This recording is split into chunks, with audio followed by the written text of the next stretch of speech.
Hello friends, welcome to my channel. In this video we will cover other exemptions जो भी थे। अभी तक हमने 54 एंड 54F पढ़ लिया था, जो कि हमारा बिग सेक्शंस थे ऑफ एग्जाम्शन। अब जो छोटे छोटे सेक्शंस हैं वो हम कवर कर लेंगे इन दिस वीडियो। ओके, तो स्टार्ट करते हैं सबसे पहले सेक्शन 54B से। तो 54B जो सेक्शन है वो है transfer of urban agriculture land. Okay, यानी कोई भी अर्बन एग्रीकल्चर लैंड अगर आप ट्रांसफ़र करते हैं, सेल करते हैं, देन उससे जो कैपिटल गेन एराइज होता है उसका आप एग्जेम्पशन ले सकते हैं अंडर सेक्शन 54B। तो एसएसई जो है इसमें होगा इंडिविजुअल या फिर HUF। एंड एसेट जो आप ट्रांसफ़र करेंगे वो लॉन्ग टर्म कैपिटल एसेट होनी चाहिए या फिर शॉर्ट टर्म कैपिटल एसेट होनी चाहिए, कोई फ़र्क नहीं पड़ता, दोनों में से कोई भी एसेट हो सकती है। ओके, एंड एग्जेम्पशन आपको कब मिलेगा? जब आप एक्वायर करेंगे another agriculture land.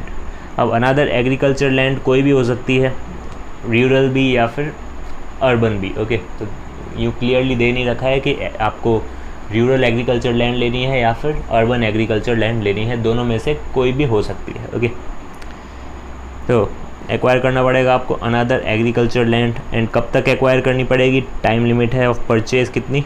Date of transfer जब होगा उससे 2 ईयर्स, राइट, यानी अप टू 2 ईयर्स आपको एक्वायर करनी पड़ेगी अनदर एग्रीकल्चर लैंड।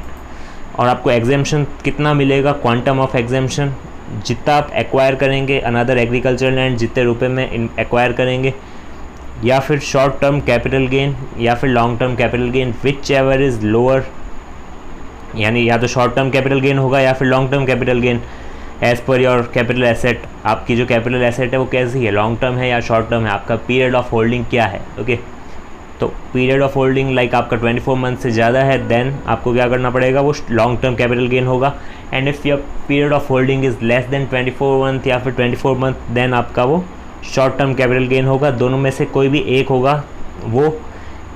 एंड जितना आपने अमाउंट इन्वेस्ट किया है, यानी जो परचेज़ किया है आपने एग्रीकल्चर लैंड, उतना अमाउंट विच दोनों में से विच एवर इज़ लेस, वो हो जाएगा आपका क्वांटम ऑफ एग्जेम्पशन। और जो न्यू एग्रीकल्चर लैंड आपने ली है उसका लॉक इन पीरियड होगा 3 ईयर्स। अगर आपने लॉक इन पीरियड से पहले सेल कर दिया, देन कैपिटल गेन जो एग्जेम्प्ट हो रहा है आपका वो वापस टैक्सेबल हो जाएगा in the year of contravention. And ये जो कैपिटल गेन डिपॉजिट स्कीम है ये हर सेक्शन में आ रही है, तो वापस एक बार बता देता हूँ। अगर आपका जो फाइनेंशियल ईयर है एंड हो जाता है एंड ड्यू डेट आ जाती है, तो उस केस में आपके लिए ये एक ऑप्शन दिया जाता है कि आप वो capital gain deposit account scheme में इन्वेस्ट कर सकते हैं, जो भी आपका डिज़ायर्ड इन्वेस्टमेंट है। ओके, बिकॉज ऐसा हो सकता है 2 साल के अंदर अंदर आपको लेना है तो ड्यू डेट तो आएगी ऑब्वियसली, राइट, बिकॉज एकदम से आप ले नहीं पाएंगे, तो इसीलिए आप इन्वेस्ट कर सकते हैं। तो ऐसा ही माना जाएगा कि आपने ये इन्वेस्टमेंट की है इन न्यू एसेट। ओके, ऐसा मान लिया जाएगा एंड आपको एग्जेम्पशन दे दी जाएगी। अनयूटिलाइज जो अमाउंट है, अगर आपने पूरा का पूरा यूटिलाइज़ नहीं किया इस अमाउंट को up to the expiry time limit, तो वो आपका वापस टैक्सेबल हो जाएगा in the year of expiry of time limit. Time limit कितनी थी? Up to 2 years from the date of transfer. अगर आपने यूटिलाइज़ नहीं किया उस अकाउंट में से, देन वो टैक्सेबल हो जाएगा in the year of expiry. So this is section 54B। अब बात करते हैं सेक्शन 54D की। 54D है कंपलसरी एक्विजिशन ऑफ इंडस्ट्रियल या फिर इंडस्ट्रियल लैंड या फिर बिल्डिंग। ओके, यानी गवर्नमेंट आपका लैंड या फिर बिल्डिंग जो है कंपलसरी एक्वायर कर लेती है फॉर एनी फ्यूचर प्रोजेक्ट्स या फिर कोई भी प्रोजेक्ट जो आते हैं गवर्नमेंट के उस चक्कर में आपका जो लैंड है या फिर बिल्डिंग है इंडस्ट्रियल, वो आप गवर्नमेंट ने एक्वायर कर ली, तो उसके बदले में आपको जो कंपेंसेशन रिसीव होगा उस पर जो आपका कैपिटल गेन एराइज होगा उसका आप एग्जेम्पशन ले सकते हैं अंडर सेक्शन 54D। इसमें आपकी एसेट होगी एसएससी होगा, एनी पर्सन, कोई भी पर्सन हो सकता है, इंडिविजुअल, HUF, फर्म, कोई भी हो सकता है। ओके, एंड एसेट जो आप ट्रांसफ़र करेंगे वो लॉन्ग टर्म भी हो सकती है, शॉर्ट टर्म भी हो सकती है, एज द केस में भी।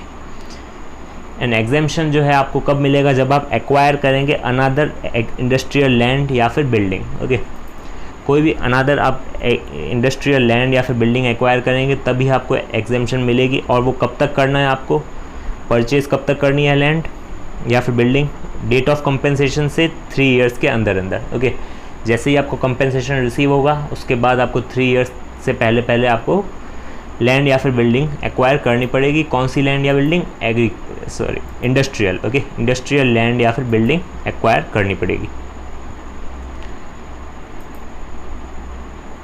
Next is quantum of exemption कितना होगा आपका, शॉर्ट टर्म कैपिटल गेन या फिर लॉन्ग टर्म कैपिटल गेन जो आपको एराइज हो रहा है, या फिर एक्वायर जितने में की है आपने लैंड या फिर building, which ever is less वो हो जाएगा आपका quantum of exemption. Lock in period रहेगा वही 3 साल तक का, ओके सेम जैसा पहले था। अगर आपने कॉन्ट्रावेंशन किया तो आपको कैपिटल गेन जितना टैक्सेबल एग्जेम्प्ट था वो आपका टैक्सेबल हो जाएगा in the year of contravention. And ये जो स्कीम है ये वही पॉइंट्स है सारे जैसे हमने पहले पढ़े थे, तो वापस रिपीट नहीं करते। नेक्स्ट चलते हैं 54G पे। 54G है हमारा ट्रांसफ़र ऑफ इंडस्ट्रियल लैंड या फिर बिल्डिंग या फिर प्लांट या फिर मशीनरी, और वो आप शिफ्ट कर रहे हैं अर्बन एरिया में बेच के रूरल एरिया में ख़रीद रहे हैं, ओके यानी शिफ्ट कर रहे हैं बेसिकली। तो इस केस में एंड अगर आप रूरल एरिया में शिफ्ट कर रहे हैं देन 54G अप्लाई होगा। अगर आप 54GA यानी शिफ्ट कर रहे हैं SEZ यानी स्पेशल इकोनॉमिक जोन में देन सेक्शन 54GA अप्लाई होगा, ओके यानी ये बेसिकली क्या है, रूरल एरिया में को प्रमोट करने के लिए ये एग्जेम्पशन दिया जाता है कि अगर आप ट्रांसफ़र कर रहे हैं अपना industrial land building plant machinery दोनों, मतलब इन सब में से कोई कुछ भी अर्बन एरिया में ट्रांसफ़र करके शिफ्ट कर रहे हैं कहाँ, रूरल एरिया में, देन आपको एग्जेम्पशन दी जाती है 54G में। अगर आप शिफ्ट कर रहे हैं टू SEZ देन 54GA में, ओके यानी इन दोनों पॉइंट्स का ही चक्कर है, बाकी सेक्शन सेम है। तो इन दोनों में SSC कौन होगा, एनी पर्सन, कोई भी हो सकता है, इंडिविजुअल NGF फर्म वगैरह कुछ भी हो सकता है। एसेट जो ट्रांसफ़र करेंगे लॉन्ग टर्म भी हो सकती है शॉर्ट टर्म भी हो सकती है। एग्जेम्पशन आपको कब मिलेगा, जब आप एक्वायर करेंगे another industrial land building plant machinery, कहाँ पे, इन रूरल एरिया या फिर SEZ। अगर रूरल एरिया में करेंगे देन 54G, SEZ में करेंगे तो 54GA, ओके। तो ये एग्जेम्पशन मिलेगा आपको जब आप क्या करेंगे, एक्वायर करेंगे another industrial land building plant machinery in rural area. कब तक करना है, टाइम लिमिट क्या है परचेज़ की, जैसे ही डेट ऑफ ट्रांसफ़र, जैसे ही ट्रांसफ़र होगा आपका उसके जस्ट 3 साल के अंदर अंदर आपको एक्वायर करना पड़ेगा in rural area, okay. And उसके पहले भी आप कर सकते हैं 1 ईयर बिफोर भी, ओके। तो ये है टाइम लिमिट आपकी, इस पीरियड के अंदर अंदर आपको एक्वायर करना पड़ेगा तभी आपको एग्जेम्पशन मिलेगा। क्वांटम ऑफ एग्जेम्पशन कितना होगा, जितना का आपने एक्वायर किया है industrial land building plant machinery in rural area, and जो आपका एराइज हुआ है शॉर्ट टर्म या फिर long term capital gain which ever is less वो हो जाएगा आपका quantum of exemption. Lock in period obviously रहेगा वही 3 साल तक का, एंड कैपिटल गेन एग्जेम्प्ट जो था वो टैक्सेबल हो जाएगा अगर आपने कॉन्ट्रावेंशन किया यानी एसेट 3 साल के अंदर अंदर ही सेल कर दी, ओके। तो जितना कैपिटल गेन एग्जेम्प्ट हुआ था वो टैक्सेबल हो जाएगा in the year of contravention, okay. Next वही कैपिटल गेन डिपॉजिट स्कीम में डाल सकते हैं अगर आपको, वो सेम पॉइंट्स है, ओके। तो ये वापस रिपीट नहीं करेंगे वापस से। नेक्स्ट इज सेक्शन 54EE जो कि है transfer any long term capital asset. कोई भी लॉन्ग टर्म कैपिटल एसेट अगर आपने ट्रांसफ़र की है देन उस केस में 54EE अप्लाई होगा। इसमें SSC होगा कौन, any person, and asset transfer जो करेंगे आप वो लॉन्ग टर्म कैपिटल एसेट ही होनी चाहिए। एग्जेम्पशन कब मिलेगा, जब आप स्पेसिफाइड म्यूचुअल फंड यूनिट्स में इन्वेस्ट करेंगे अपना पैसा, okay. Specified mutual fund units में पैसा इन्वेस्ट करेंगे तब आपको सेक्शन 54EE में एग्जेम्पशन मिलेगा। और इससे मिलता जुलता एक और सेक्शन है वो भी इसी के साथ कवर कर लेंगे बिकॉज आगे के पॉइंट्स सेम है, ओके। 54EC जिसमें आप ट्रांसफ़र तो करेंगे long term capital asset but वो होनी चाहिए immovable, okay. Immovable long term capital asset अगर आप ट्रांसफ़र करते हैं देन आपको एग्जेम्पशन मिलेगा 54EC में। SSC इसमें कौन होगा, एनी पर्सन। एसेट ट्रांसफ़र जो आप करेंगे वो लॉन्ग टर्म कैपिटल एसेट होगी ऑब्वियसली, ओके। एंड एग्जेम्पशन आपको कब मिलेगा इसमें, जब आप एक्वायर करें एंड नोटिफाइड बॉन्ड्स ये सब कुछ है, okay. PFC power finance company and IRFC जो आपको पता है, ओके।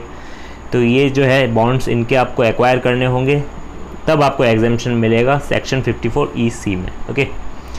अब आगे के जो पॉइंट्स है ये दो सेक्शन मैंने बताया जो 54EE एंड 54EC, इन दोनों के आगे के पॉइंट्स सेम है। लाइक टाइम लिमिट आपको इन्वेस्ट कब तक करना है, डेट ऑफ ट्रांसफ़र से अप टू 6 मंथ। 6 मंथ का टाइम क्यों दिया है, बिकॉज म्यूचुअल फंड वगैरह में या बॉन्ड्स खरीदने में इतना टाइम नहीं लगता, तो 6 महीने दिए हैं वो भी बहुत है, ओके।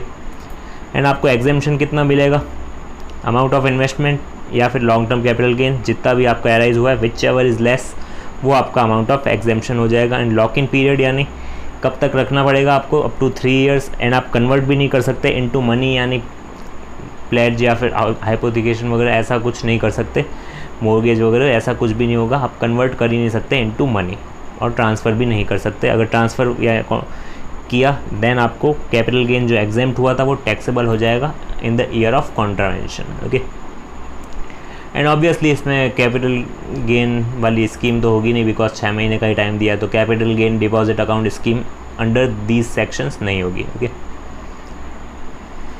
नेक्स्ट इज़, और इसमें एक और चीज़ आपको ध्यान रखनी है, ये जो 50 लाख है ये एक कैप लगा दिया गया है, यानी इस अमाउंट से ज़्यादा आप एग्जेम्पशन नहीं ले सकते। ओके, यानी मैक्सिमम एग्जेम्पशन आपका कितना हो जाएगा, 50 लाख। ओके, तो these are all the sections of exemption. तो टोटल सारे हो गए 54 एंड 54F हमने पहले कर लिए थे, एंड बाकी सारे इस वीडियो में कवर हो गए। ओके।